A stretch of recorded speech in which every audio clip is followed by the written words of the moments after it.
Chapter 16. Through the Trapdoor.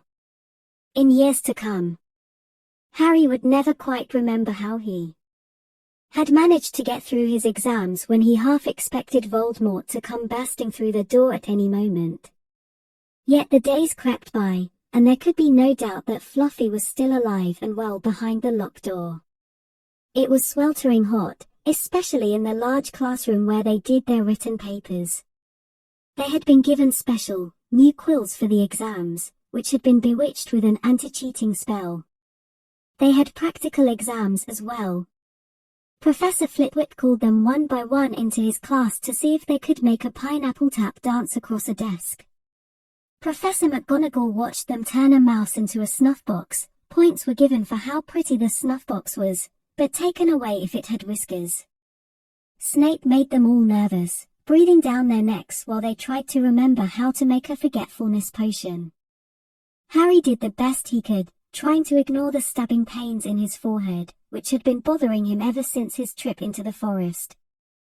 Neville thought Harry had a bad case of exam nerves because Harry couldn't sleep, but the truth was that Harry kept being woken by his old nightmare, except that it was now worse than ever because there was a hooded figure dripping blood in it.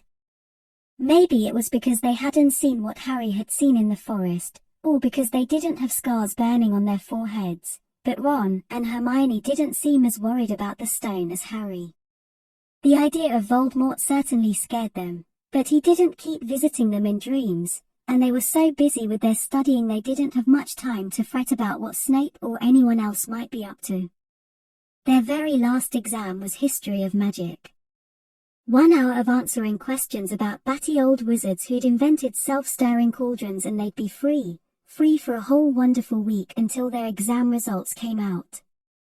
When the ghost of Professor Binns told them to put down their quills and roll up their parchment, Harry couldn't help cheering with the rest.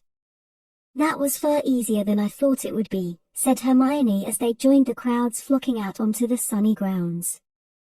"I needn't have learned about the 1637 Werewolf Code of Conduct or the uprising of Elfric the Eager." Hermione always liked to go through their exam papers afterward, but Ron said this made him feel ill, so they wandered down to the lake and flopped under a tree. The Weasley twins and Lee Jordan were tickling the tentacles of a giant squid, which was basking in the warm shallows. No more studying. Ron sighed happily, stretching out on the grass. "You could look more cheerful, Harry. We've got a week before we find out how badly we've done. There's no need to worry yet." Harry was rubbing his forehead. "I wish I knew what this means," he burst out angrily.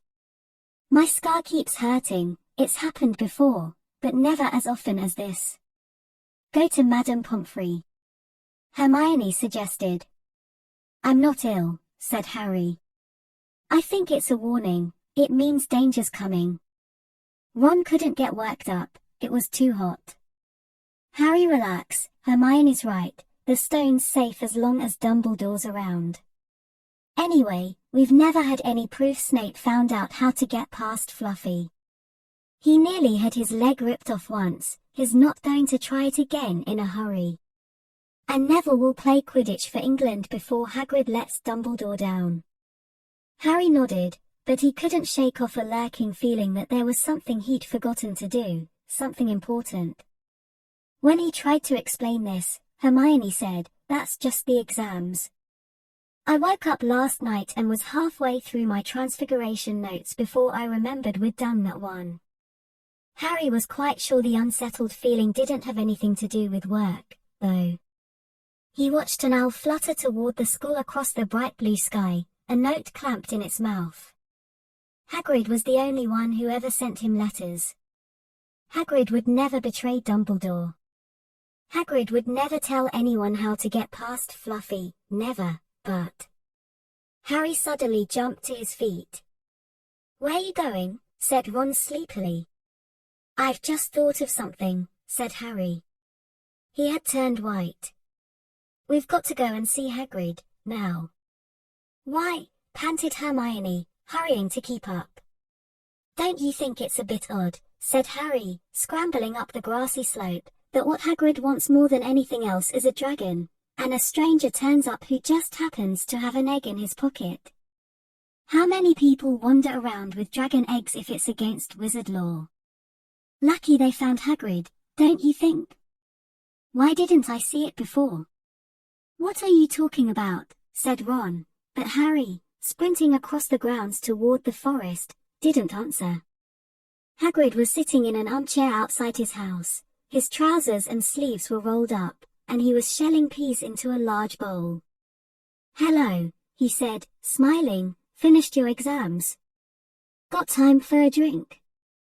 Yes, please, said Ron, but Harry cut him off. No, we're in a hurry, Hagrid. I've got to ask you something. You know that night you won Norbert? What did the stranger you were playing cards with look like? Dunno, said Hagrid casually. He wouldn't take his cloak off.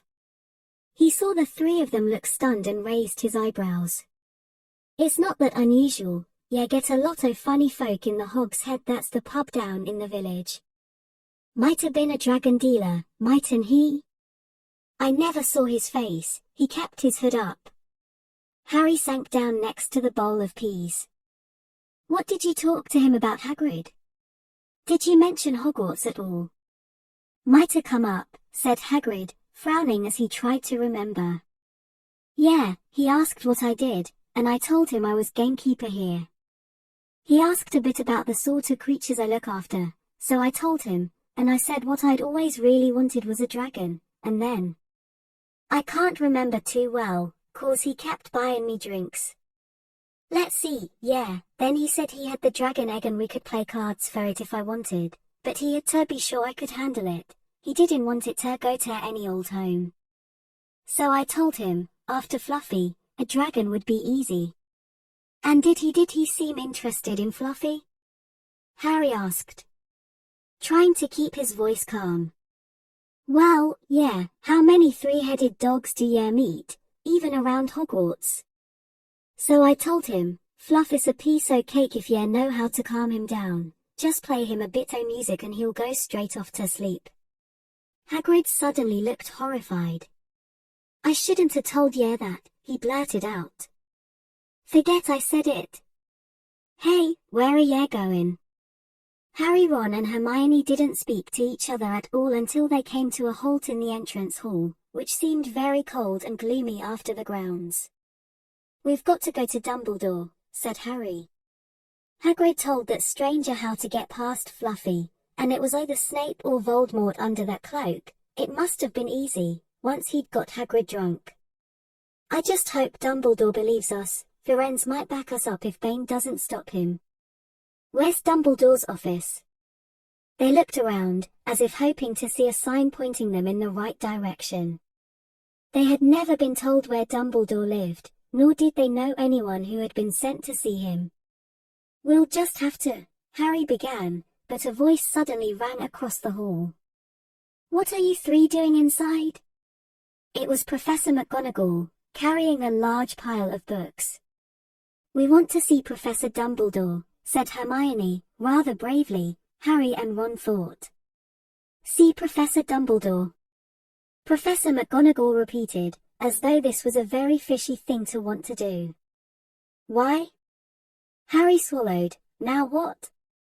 It's sort of secret, he said, but he wished at once he hadn't, because Professor McGonagall's nostrils flared. Professor Dumbledore left 10 minutes ago, she said coldly. He received an urgent owl from the Ministry of Magic and flew off for London at once. He's gone, said Harry frantically. Now? Professor Dumbledore is a very great wizard, Potter. He has many demands on his time. But this is important. Something you have to say is more important than the Ministry of Magic, Potter. Look, said Harry, throwing caution to the winds. Professor, it's about the Sorcerer's Stone.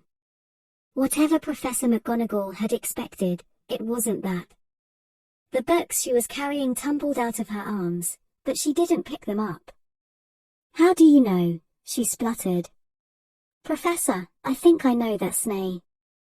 That someone's going to try and steal the stone. I've got to talk to Professor Dumbledore. She eyed him with a mixture of shock and suspicion. Professor Dumbledore will be back tomorrow, she said finally. I don't know how you found out about the stone, but rest assured, no one can possibly steal it, it's too well protected. But Professor Potter, I know what I'm talking about, she said shortly. She bent down and gathered up the fallen books. I suggest you all go back outside and enjoy the sunshine. But they didn't. It's tonight, said Harry, once he was sure Professor McGonagall was out of earshot. Snape's going through the trapdoor tonight. He's found out everything he needs, and now has got Dumbledore out of the way. He sent that note. I bet the Ministry of Magic will get a real shock when Dumbledore turns up. But what can we? Hermione gasped. Harry and Ron wheeled round. Snape was standing there. Good afternoon, he said smoothly. They stared at him. You shouldn't be inside on a day like this, he said, with an odd, twisted smile. We were. Harry began, without any idea what he was going to say. You want to be more careful, said Snape. Hanging around like this, people will think you're up to something. And Gryffindor really can't afford to lose any more points, can it? Harry flushed. They turned to go outside, but Snape called them back. Be warned, Potter, any more nighttime wanderings and I will personally make sure you are expelled. Good day to you. He strode off in the direction of the staff room. Out on the stone steps, Harry turned to the others. Right, here's what we've got to do, he whispered urgently. One of us has got to keep an eye on Snape, wait outside the staff room and follow him if he leaves it. Hermione, you'd better do that. Why me? It's obvious, said Ron. You can pretend to be waiting for Professor Flitwick, you know. He put on a high voice. Oh, Professor Flitwick, I'm so worried, I think I got question 14B wrong. Oh, shut up, said Hermione, but she agreed to go and watch out for Snape. And we'd better stay outside the third-floor corridor, Harry told Ron. Come on. But that part of the plan didn't work. No sooner had they reached the door separating Fluffy from the rest of the school than Professor McGonagall turned up again, and this time, she lost her temper. I suppose you think you're harder to get past than a pack of enchantments, she stormed. Enough of this nonsense. If I hear you've come anywhere near here again, I'll take another 50 points from Gryffindor. Yes, Weasley, from my own house. Harry and Ron went back to the common room. Harry had just said, at least Hermione's on Snape's tail, when the portrait of the fat lady swung open and Hermione came in. I'm sorry, Harry, she wailed. Snape came out and asked me what I was doing, so I said I was waiting for Flitwick, and Snape went to get him, and I've only just got away. I don't know where Snape went. Well, that's it then, isn't it? Harry said. The other two stared at him. He was pale and his eyes were glittering. I'm going out of here tonight and I'm going to try and get to the stone first. You're mad, said Ron. You can't, said Hermione, after what McGonagall and Snape have said. You'll be expelled. So what? Harry shouted. Don't you understand? If Snape gets hold of the stone, Voldemort's coming back. Haven't you heard what it was like when he was trying to take over? There won't be any Hogwarts to get expelled from. He'll flatten it, or turn it into a school for the dark arts. Losing points doesn't matter anymore, can't you see? Do you think he'll leave you and your families alone if Gryffindor wins the House Cup? If I get caught before I can get to the stone, well, I'll have to go back to the Dursleys and wait for Voldemort to find me there. It's only dying a bit later than I would have because I'm never going over to the dark side. I'm going through that trapdoor tonight and nothing you two say is going to stop me.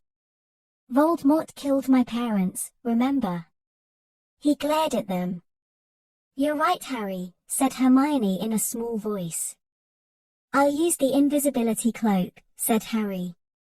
It's just lucky I got it back. But will it cover all three of us, said Ron. All three of us. Oh, come off it, you don't think we'd let you go alone? Of course not, said Hermione briskly. How do you think you'd get to the stone without us? I'd better go and look through my books, there might be something useful. But if we get caught, you two will be expelled too. Not if I can help it, said Hermione grimly. Flitwick told me in secret that I got 112% on his exam. They're not throwing me out after that. After dinner the three of them sat nervously apart in the common room. Nobody bothered them, none of the Gryffindors had anything to say to Harry anymore, after all. This was the first night he hadn't been upset by it. Hermione was skimming through all her notes, hoping to come across one of the enchantments they were about to try to break. Harry and Ron didn't talk much. Both of them were thinking about what they were about to do. Slowly, the room emptied as people drifted off to bed. Better get the cloak, Ron muttered, as Lee Jordan finally left, stretching and yawning. Harry ran upstairs to their dark dormitory. He pulled out the cloak and then his eyes fell on the flute Hagrid had given him for Christmas. He pocketed it to use on Fluffy, he didn't feel much like singing. He ran back down to the common room. We'd better put the cloak on here, and make sure it covers all three of us, if Filch spots one of our feet wandering along on its own. What are you doing? Said a voice from the corner of the room. Neville appeared from behind an armchair, clutching Trevor the Toad, who looked as though he'd been making another bid for freedom. Nothing, Neville, nothing, said Harry, hurriedly putting the cloak behind his back. Neville stared at their guilty faces. You're going out again, he said. No, no, no, said Hermione. No, we're not. Why don't you go to bed, Neville? Harry looked at the grandfather clock by the door. They couldn't afford to waste any more time, Snape might even now be playing Fluffy to sleep. You can't go out, said Neville, you'll be caught again. Gryffindor will be in even more trouble. You don't understand, said Harry, this is important. But Neville was clearly steeling himself to do something desperate. I won't let you do it, he said, hurrying to stand in front of the portrait hole. I'll fight you. Neville, Ron exploded, get away from that hole and don't be an idiot. Don't you call me an idiot, said Neville. I don't think you should be breaking any more rules. And you are the one who told me to stand up to people. Yes, but not to us, said Ron in exasperation. Neville, you don't know what you're doing. He took a step forward and Neville dropped Trevor the Toad, who leapt out of sight. Go on then, try and hit me, said Neville, raising his fists. I'm ready. Harry turned to Hermione. Do something, he said desperately. Hermione stepped forward.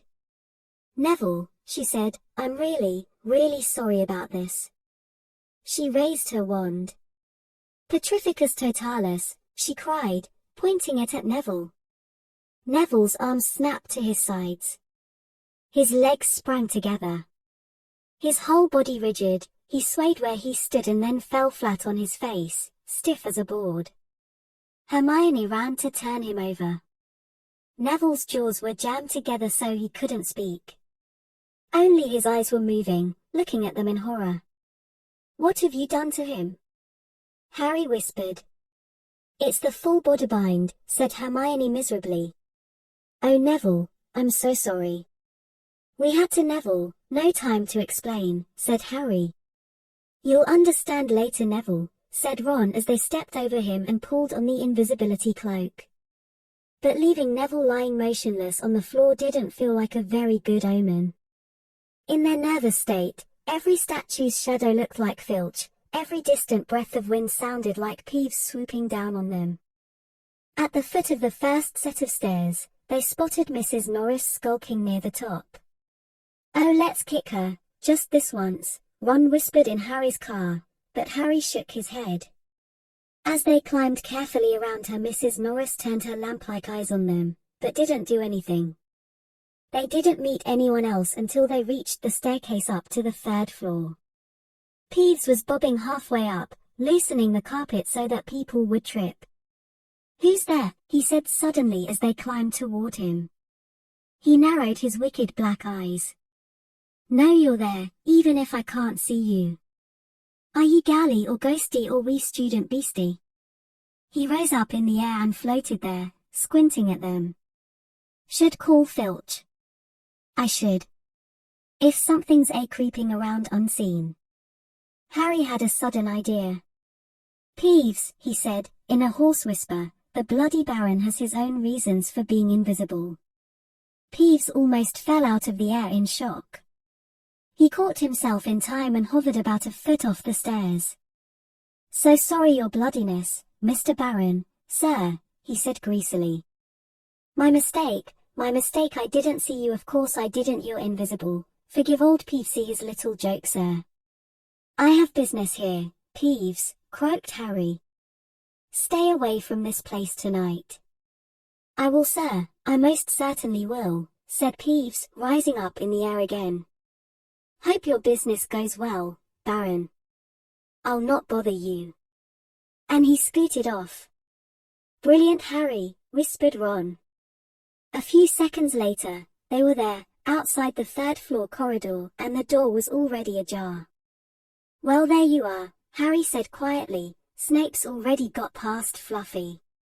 Seeing the open door somehow seemed to impress upon all three of them what was facing them. Underneath the cloak, Harry turned to the other two. "If you want to go back, I won't blame you," he said. "You can take the cloak, I won't need it now." "Don't be stupid," said Ron. "We're coming," said Hermione. Harry pushed the door open. As the door creaked, low, rumbling growls met their ears. All three of the dogs' noses sniffed madly in their direction, even though it couldn't see them. "What's that at its feet?" Hermione whispered. "Looks like a harp," said Ron. "Snape must have left it there." "It must wake up the moment you stop playing," said Harry. "Well, here goes." He put Hagrid's flute to his lips and blew. It wasn't really a tune, but from the first note the beast's eyes began to droop. Harry hardly drew breath. Slowly, the dog's growls ceased. It tottered on its paws and fell to its knees, then it slumped to the ground, fast asleep. "Keep playing," Ron warned Harry as they slipped out of the cloak and crept toward the trapdoor. They could feel the dog's hot smelly breath as they approached the giant heads. "I think we'll be able to pull the door open," said Ron, peering over the dog's back. "Want to go first, Hermione?" "No, I don't." "All right." Ron gritted his teeth and stepped carefully over the dog's legs.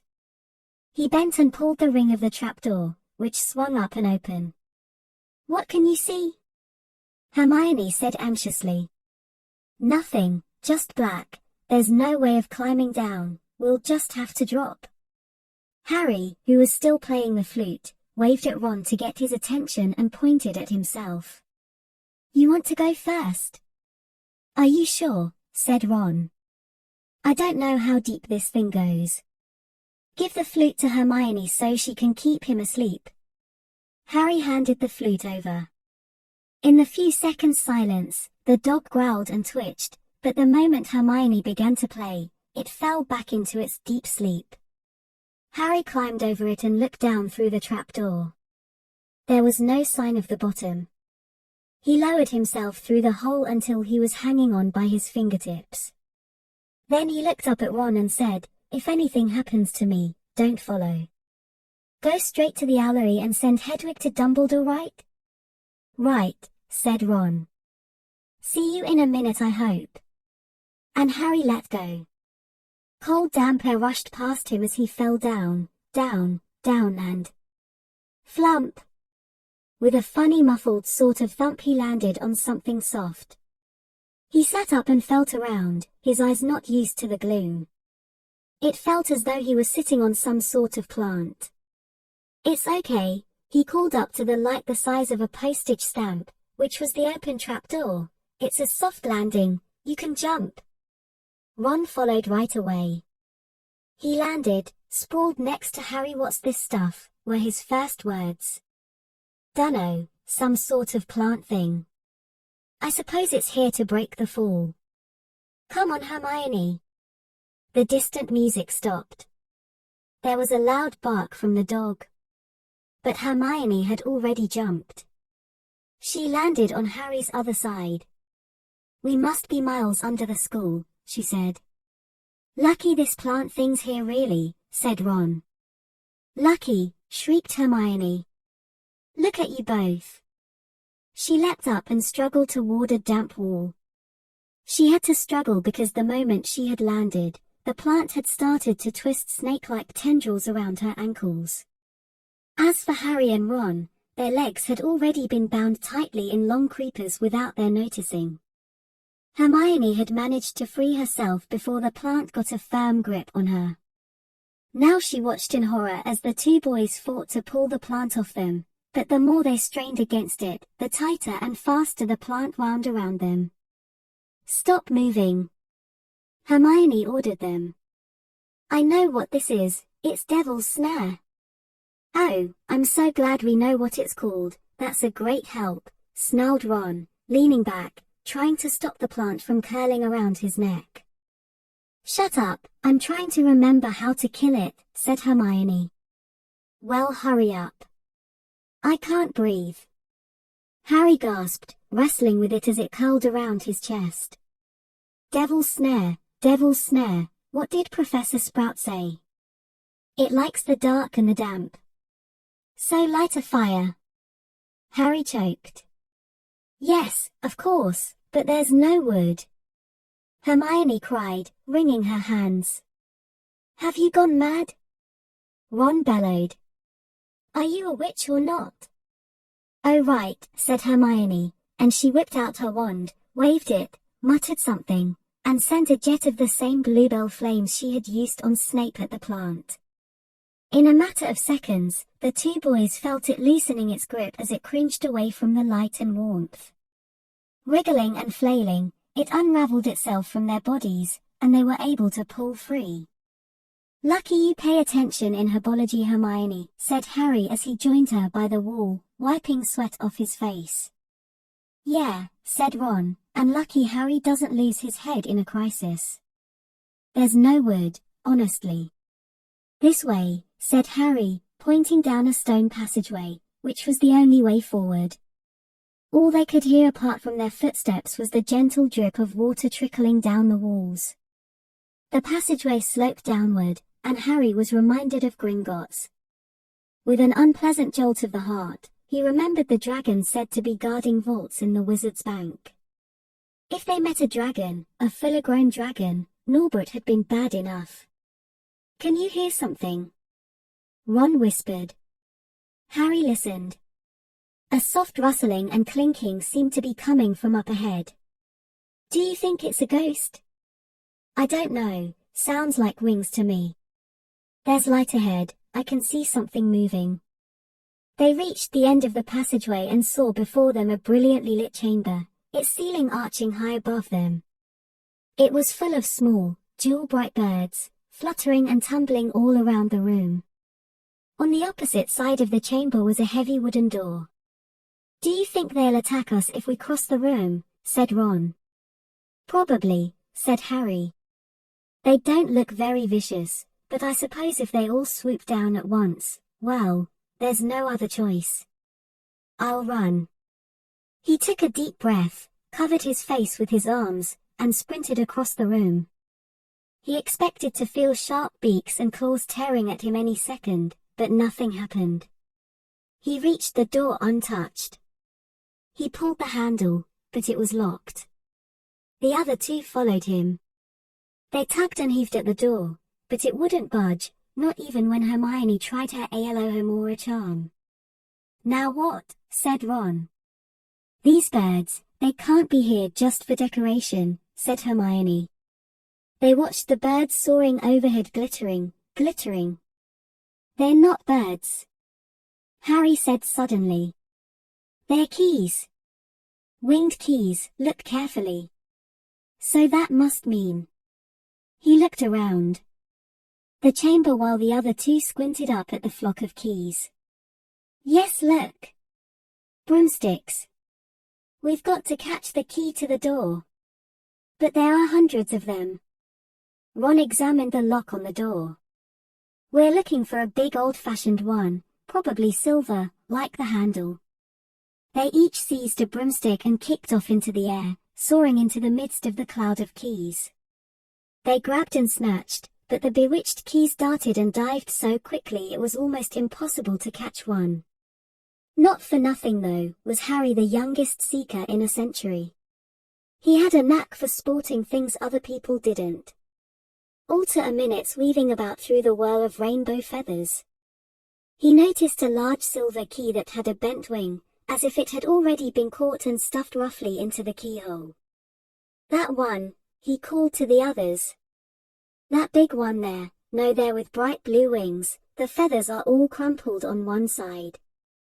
Ron went speeding in the direction that Harry was pointing. Crashed into the ceiling, and nearly fell off his broom. We've got to close in on it.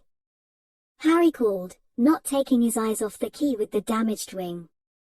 Ron, you come at it from above. Hermione, stay below and stop it from going down and I'll try and catch it.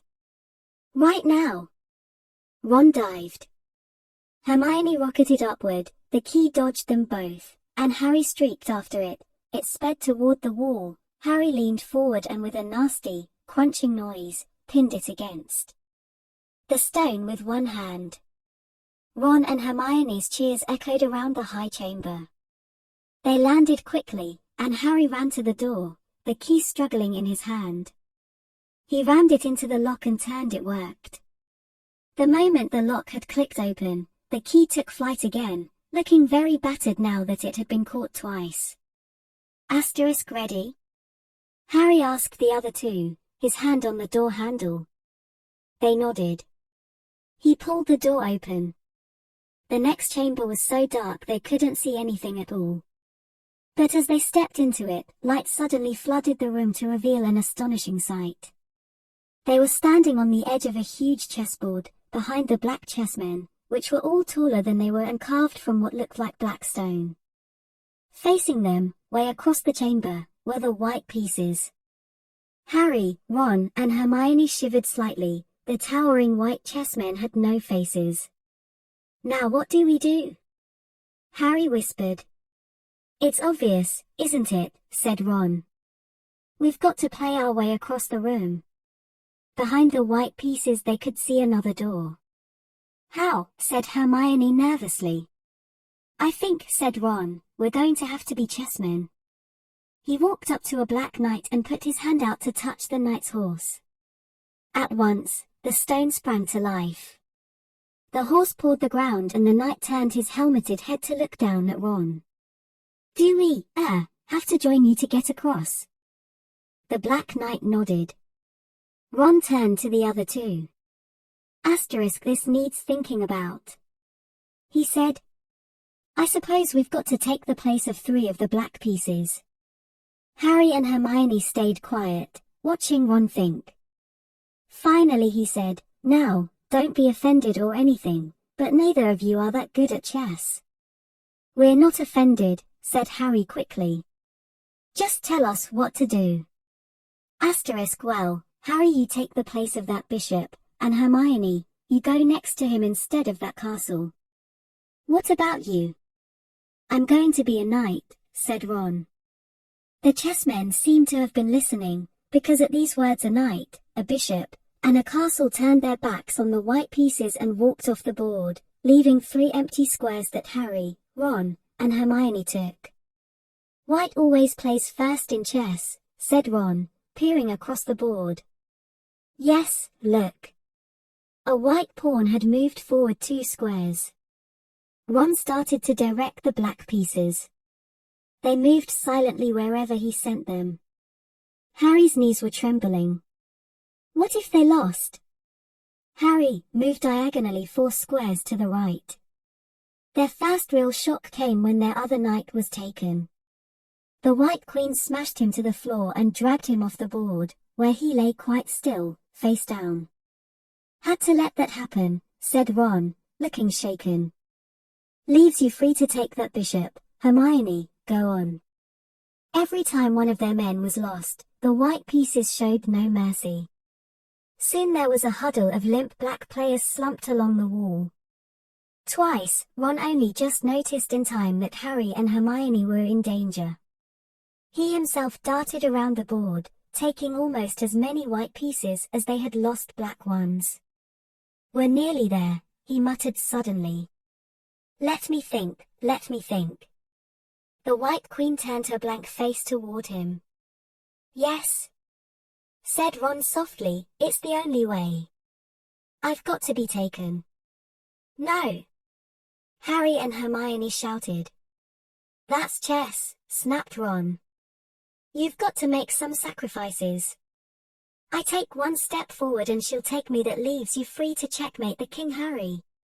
But, do you want to stop Snape or not?" "Ron.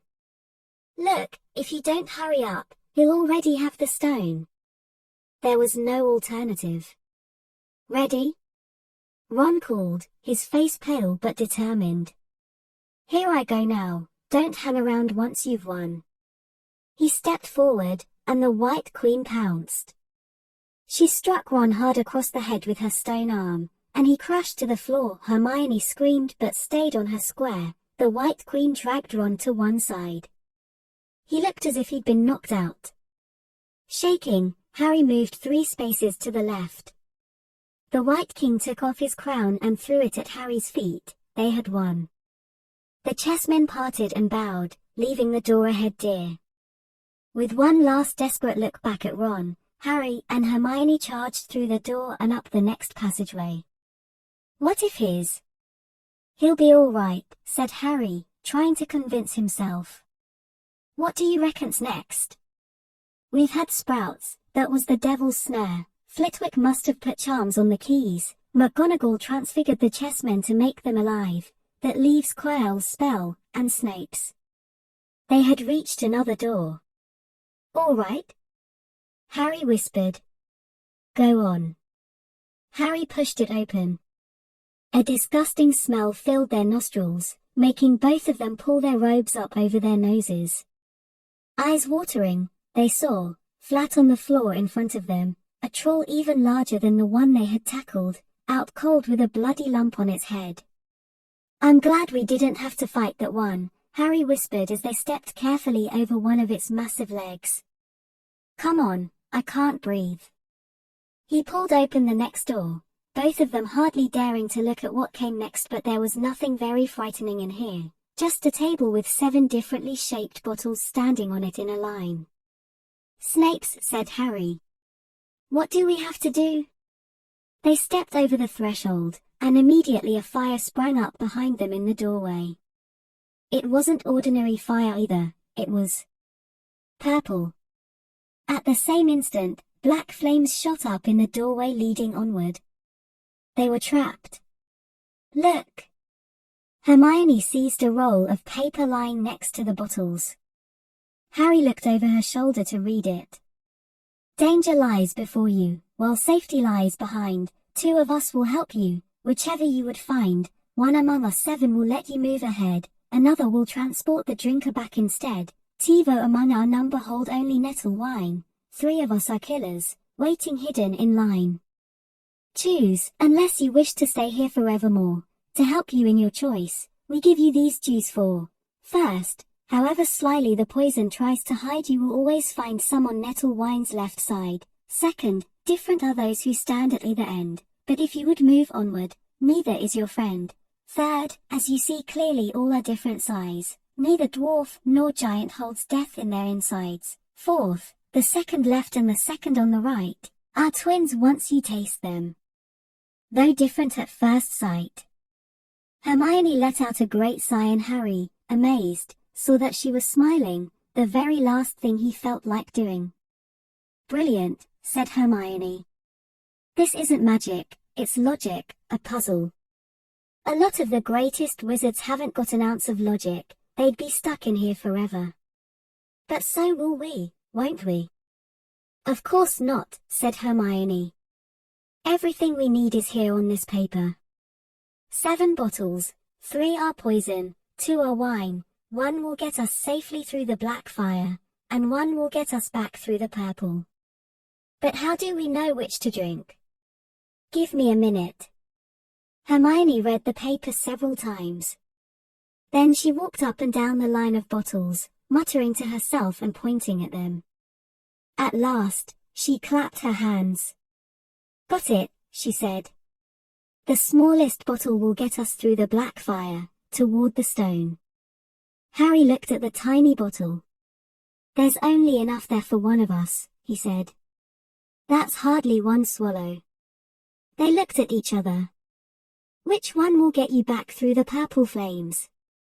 Hermione pointed at a rounded bottle at the right end of the line. You drink that, said Harry. No, listen, get back and get Ron. Grab brooms from the flying key room, they'll get you out of the trapdoor and past Fluffy. Go straight to the owlery and send Hedwig to Dumbledore, we need him. I might be able to hold Snape off for a while, but I'm no match for him, really. But Harry, what if you know who's with him? Well, I was lucky once, wasn't I, said Harry, pointing at his scar. I might get lucky again. Hermione's lip trembled, and she suddenly dashed at Harry and threw her arms around him. Hermione! Harry, you're a great wizard, you know.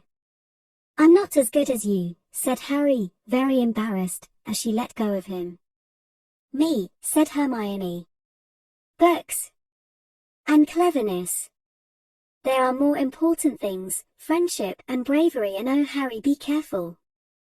You drink first, said Harry. You are sure which is which, aren't you? Positive, said Hermione. She took a long drink from the round bottle at the end, and shuddered. It's not poison, said Harry anxiously. No, but it's like ice. Quick, go, before it wears off. Good luck, take care. Go. Hermione turned and walked straight through the purple fire.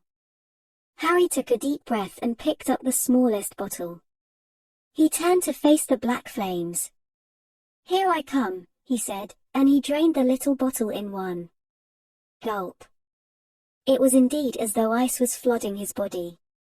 He put the bottle down and walked forward. He braced himself, saw the black flames licking his body, but couldn't feel them for a moment. He could see nothing but dark fire. Then he was on the other side, in the last chamber. There was already someone there, but it wasn't Snape. It wasn't even Voldemort.